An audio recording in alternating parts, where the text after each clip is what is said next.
Kemudian beliau berkata, dosa-dosa ibu wanita tersebut diampuni Allah Subhanahu wa Ta'ala karena dia mempunyai seorang putri yang sangat taat terhadap suaminya. Bismillahirrahmanirrahim. Assalamualaikum warahmatullahi wabarakatuh.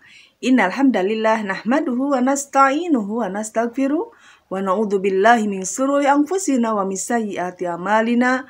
May yahdihillahu fala mudhillalah wa may yudhlilhu fala hadiyalah. Asyhadu an la ilaha illallah wa asyhadu anna Muhammadar Rasulullah.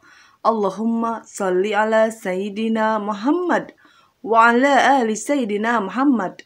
La haula wa la quwata illa billahil aliyyil azim. Alhamdulillahirabbil alamin. Segala puji hanya untuk Allah, Tuhan semesta alam. Salawat serta salam semoga tetap dicurahkan kepada junjungan kita yakni Baginda Rasulullah Sallallahu Alaihi Wasallam, kepada para keluarganya, kepada para sahabatnya, kepada para tabi'in-tabi'atnya. Mudah-mudahan kita semuanya di yaumil akhir mendapatkan syafaatul uzma dari beliau. Amin ya Allah ya Rabbal Alamin. Wahai sahabat-sahabatku semuanya dimanapun kalian berada, terima kasih sudah selalu ikut menyimak Qalbun Salim. Mudah-mudahan yang ikut mensubscribe channel ini, mudah-mudahan Allah beri ganjaran yang berlipat ganda. Mudah-mudahan suatu saat dimasukkan ke surganya Allah Subhanahu wa Ta'ala. Amin ya Allah ya Rabbal Alamin. Wahai sahabat-sahabatku semuanya, di sini sekarang saya akan menceritakan tentang dosa ibu wanita tersebut diampuni oleh Allah Subhanahu wa Ta'ala dikarenakan putrinya yang sangat taat terhadap suaminya. Yuk kita simak cerita selanjutnya sahabat-sahabatku. Kewajiban seorang anak untuk patuh dan taat kepada kedua orang tuanya. Tetapi apabila sudah berumah tangga, khususnya seorang wanita, maka kepatuhan dan ketaatan kepada suaminya lebih utama daripada patuh dan taat kepada orang tua atau kepada saudara-saudara kandungnya. Ketika Rasulullah Shallallahu Alaihi Wasallam masih hidup, tersebutlah seorang istri yang solihah. Wanita setia ini begitu taat serta setia terhadap suaminya. Suatu hari suaminya pergi berjihad untuk agama. Sang suami hendak pergi memenuhi panggilan suci untuk berjihad. Dirinya beramanat pada istrinya. Istriku tersayang yang kucintai, aku akan pergi untuk berjihad, meninggikan kalimat-kalimat Allah Subhanahu wa Ta'ala. Sebelum aku kembali pulang dari berjihad, kamu jangan pergi kemanapun dan jangan keluar rumah ini. Itu amanat suaminya. Setelah berpesan demikian pada istrinya, berangkatlah si suami menuju medan jihad. Beberapa hari kemudian datanglah seseorang kepada wanita tersebut yang mengabarkan bahwa ibunya sedang sakit parah.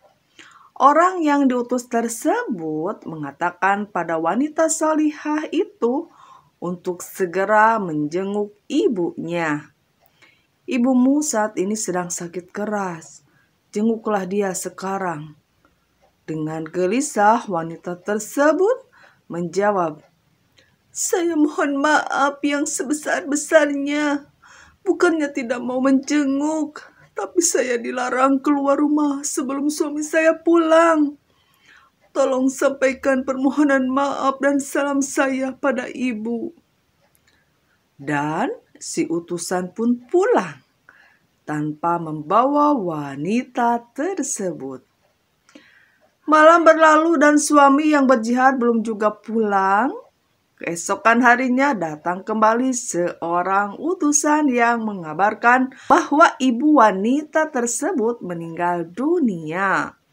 Betapa sedih perasaan wanita salihah ini.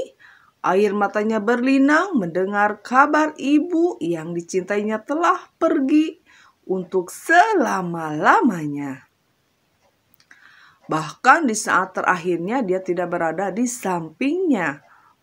Utusan tersebut berkata, "Sekarang ibumu telah tiada. Datanglah untuk memberikan penghormatan terakhir sebelum beliau akan dikebumikan hari ini." Namun istri yang salihah ini sambil menangis terseduh menjawab, "Bukannya saya tidak mencintai ibu saya, tapi saya memegang amanah suami saya untuk tidak keluar rumah hingga dia pulang dan memberi saya izin." Dengan berat utusan tersebut pulang. Mungkin karena kesal dan heran dengan sikap wanita tersebut yang tidak mau datang walaupun ibunya sakit keras hingga meninggal dunia. Si utusan pun akhirnya mengadukan permasalahan ini kepada Rasulullah Shallallahu Alaihi Wasallam. Dengan dada sedikit kesal, ia berkata kepada Nabi Shallallahu Alaihi Wasallam, "Wahai Rasulullah, wanita itu sangat keterlaluan.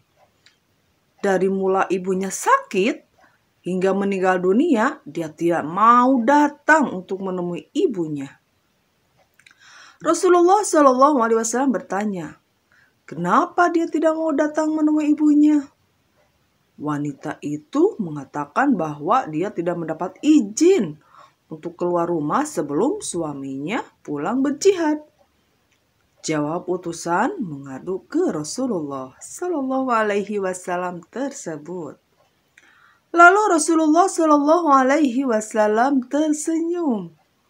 Kemudian beliau berkata, "Dosa-dosa ibu wanita tersebut diampuni Allah Subhanahu wa Ta'ala karena dia mempunyai seorang putri yang sangat taat terhadap suaminya."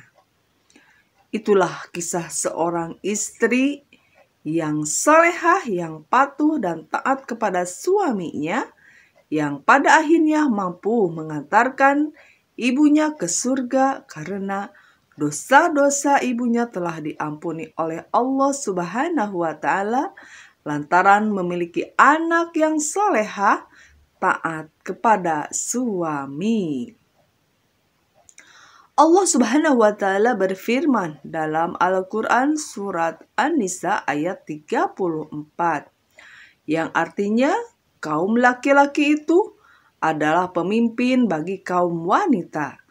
Oleh karena Allah telah melebihkan sebagian mereka laki-laki atas sebagian yang lain yaitu wanita. Dan karena mereka laki-laki telah menafkahkan sebagian dari harta mereka, terdapat di surah An-Nisa ayat 34. Dan juga Rasulullah Shallallahu Alaihi Wasallam bersabda, "Tidak boleh atau haram bagi wanita untuk berpuasa sementara suaminya ada di sisinya kecuali dengan izinnya." Istri juga tidak boleh memasukkan orang ke dalam rumahnya kecuali dengan izin suaminya. Dan harta yang ia nafkahkan bukan dengan perintahnya, maka setengah pahalanya diberikan untuk suaminya. Hadis riwayat Bukhari.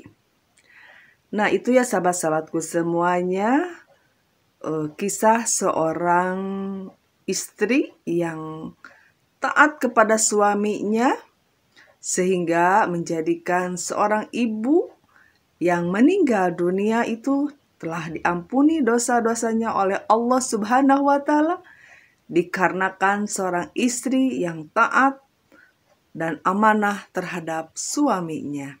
Mudah-mudahan kita semuanya bisa menjalankannya di kehidupan kita sehari-hari. Terima kasih sahabat-sahabatku sudah menyimak video ini. Jangan lupa like, subscribe, and komennya. Wassalamualaikum warahmatullahi wabarakatuh.